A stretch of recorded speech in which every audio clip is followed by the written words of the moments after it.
आज हम वसई जिला कामन प्रखंड में उपस्थित हैं, जो कि अंतर्राष्ट्रीय हिंदू परिषद अंतर्गत राष्ट्रीय बजरंग दल के कोकण प्रांत अध्यक्ष दिनेश पाटिल जी ने किसी कारणवश संगठन को छोड़ दिया। उन्होंने अपना खुद का संगठन स्टार्ट किया, अंतर्राष्ट्रीय बजरंग दल। आइए मैं दिनेश जी से बात करता हूँ, उन्होंने संगठन क्यों छोड़ा, उसका उद्देश्य क्या था। दिनेश जी, अपने संगठन क्यों छोड़ा? हमने संगठन छोड़ा नहीं है, संगठन का निर्माण किया है। बहुत साल पहले 1925 में संघ की निर्मित हुई थी और संघ ने वो एक वटवृक्ष का रूप धारण करके पूरे हिंदुओं को एकजुट करने की कोशिश की थी। संघ था, फिर भी 1964 में विश्व हिंदू परिषद की निर्मित करनी पड़ी। उस साल विश्व हिंदू परिषद ने भी अच्छा काम किया।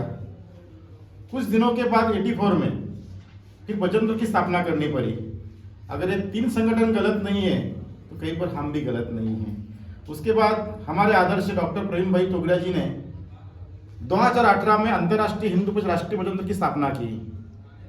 विश्व हिंदू परिषद बजरंग दल से अलग होकर उन्होंने खुद का संगठन का निर्माण किया, क्योंकि बड़े संत ने कहा है, जहाँ सम्मान नहीं वहाँ काम नहीं।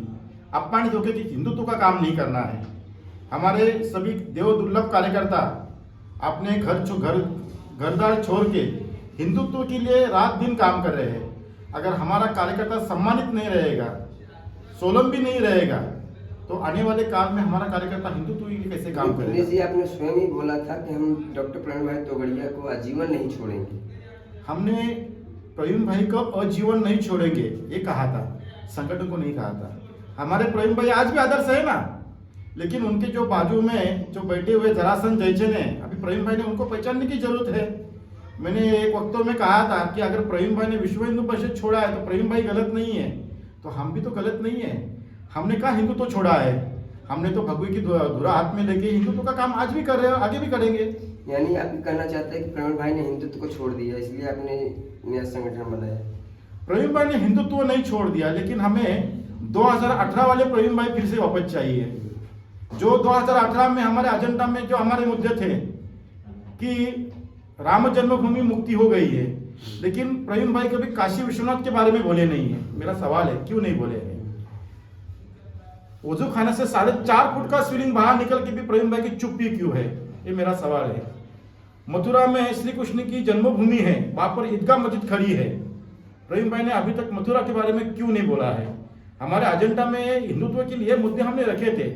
इस देश में जो कश्मीर हमारा मुकुट है भारत माता का, कश्मीर में 5 लाख हिंदुओं को कश्मीर से निकाल दिया गया, लेकिन अभी तक प्रवीण भाई ने कश्मीरी हिंदुओं के बारे में एक शब्द नहीं बोला है। ये किस लिए? प्रवीण भाई किससे डर रहे हैं? हम जैसे देव दुर्लभ कार्यकर्ता प्रवीण भाई के साथ में आगे खड़े थे, लेकिन प्रवीण भाई बोल नहीं रहे हैं। उसके बाद जनसंख्या नियंत्रण बिल, क्योंकि हमारे देश में मुसलमानों की संख्या इतनी बढ़ने लगी है कि कुछ सालों के बाद हमारा हिंदुस्तान मुस्लिम राष्ट्र ना घोषित हो। हम प्रवीण भाई से जुड़े थे इसलिए कि प्रवीण भाई एक ऐसे योद्धा थे, वो हिंदुत्व के बारे में प्रखर बोलते थे। दूसरी बात, भाजपा के कान पकड़ने वाला कोई तो एक मर्द था। हम भाजपा के विरोधी नहीं हैं, लेकिन जहां भाजपा अगर कोई गलती करती है तो प्रवीण भाई स्पष्ट रूप से उनको वक्तव्य करते थे। लेकिन प्रवीण भाई की अभी भाजपा के बारे में चुप्पी क्यों? कॉमन सिविल कोड, इस बारे में प्रवीण भाई ने 2018 में विषय रखे थे। कॉमन सिविल कोड के बारे में प्रवीण भाई की चुप्पी क्यों? गोरक्षा आंदोलन, जो हमारे देश की धुरा है, हजारों हिंदुओं की यानी 100 कोटि हिंदुओं की जिनको हम माता कहते हैं, गो माता पे प्रवीण भाई की चुप्पी क्यों? गो रक्षा हम क्यों नहीं हमें करनी नहीं दी जा रही है? अभी महाराष्ट्र का इतिहास पूछो कि हमारे केंद्रीय मंत्री कह रहे हैं जैसे अयोध्या में राम जन्मभूमि है, वैसे ही महाराष्ट्र में ठाणे जिला में जो धर्मवीर आनंदी के साहब ने जो आंदोलन चालू किया था कि मलंगकर मच्छिंद्रनाथ का, केंद्रीय कार्यकर्ता बोलते हैं कि वो आंदोलन हमारा नहीं, उधर करना नहीं है। कि वास्तविक केंद्रीय कार्यकर्ता को सोचना चाहिए था कि हम कौन से आंदोलन के लिए ना बोल रहे, जहां पर नाथ संप्रदाय की जीवंत समाधि है वहां पर हमें आंदोलन करने के लिए ना बोल रहे। यानी कि अभी सोचने वाली बात हो रही है कि जैसे बजरंग दल वीपी ने ट्रेन चल किया था, वैसे प्रवीण भाई तो कोई। दिनेश जी, मथुरा को लेकर आपकी क्या तैयारी है?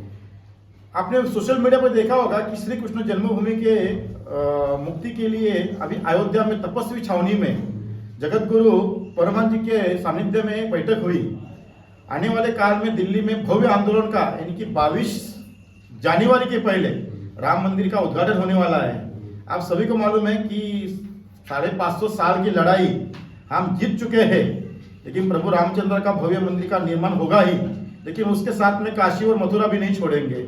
इसी वजह से हमने दिल्ली में एक बड़ा आंदोलन का हमने नियोजन किया है। आने वाले काल में आपको बताएंगे ये हम।